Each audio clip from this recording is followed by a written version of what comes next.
Governor is Joanne Roulette, and I apologize. Next speaker is Myron, and it looks like Jettison, but I'm not sure. So, yeah, well, one at a time. Hi, Governor. Actually, I emailed you. Probably don't remember me. But my name is Joanne Roulette, and I'm a 70-year-old mother of a 54-year-old man with developmental disabilities. Right now, there's no place for him to go. If I were to die tomorrow, he would probably go to a shelter. I'm concerned about that.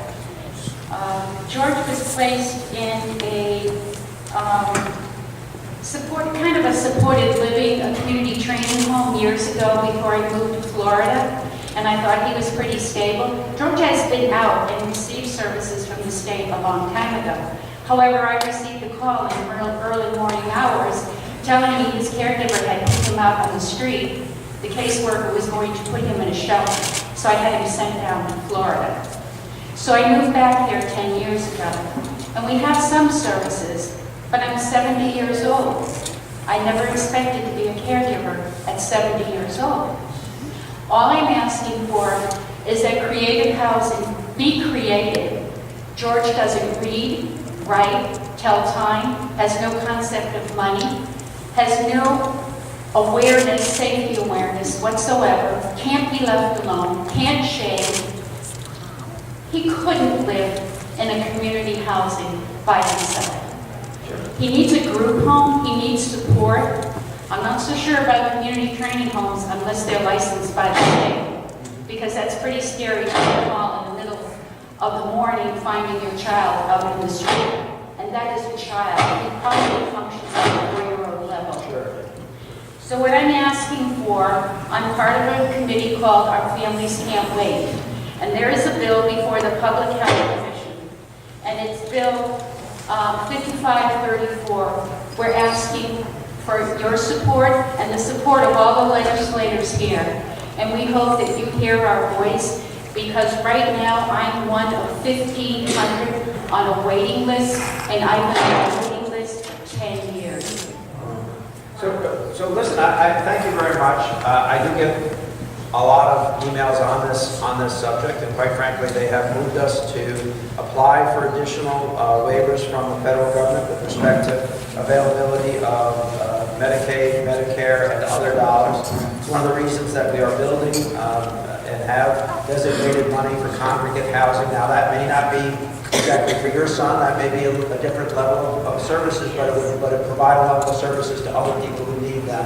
And you know, we are absolutely working on and quite frankly struggling with this issue that has been long ignored in the state of Connecticut. For instance, I've been governor for 3 years.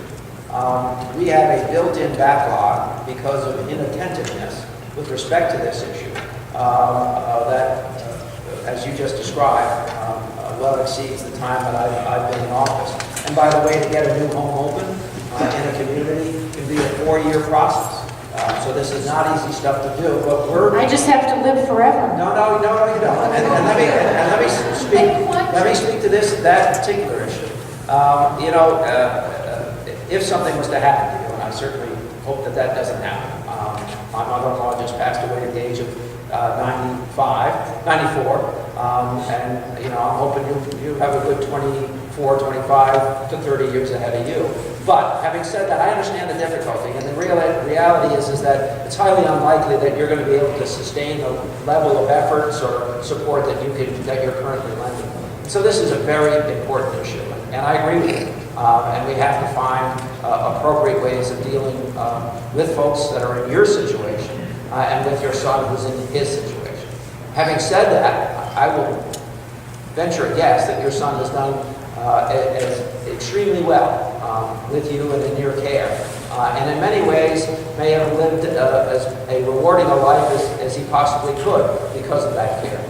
But we have to admit that there comes a time when we can't do what we once did, and we have to be prepared for that for you, and I take that very seriously. So I have your support? Yeah, you know, I don't know, I wrote down 5534, I don't know. No, 34. Oh, I'm sorry, 5534. I will look at it. I haven't memorized all these things, but I promise I will take a look at it. And I also will tell you that it's something that we're working on a regular basis. You know, for a long time, states like Connecticut institutionalized folks. And that was the worst treatment for most cases. But I can, think in my mind, 3 very large, maybe 4 very large hospitals, in fact 4, now I can think of 4 different locations that once existed. We kind of walked away appropriately from the idea that everyone should be institutionalized. And clearly we were institutionalizing people who never should have been in that kind of setting. Then the pendulum swang another direction. And we just assumed that these people would take care of themselves or their parents would live forever and be in a position to do that. And finding the right place for the pendulum to finally rest is what we're struggling with and trying to find. Okay? And we're willing to help you. All right. Thank you. Thank you. Thank you so much for what you've done.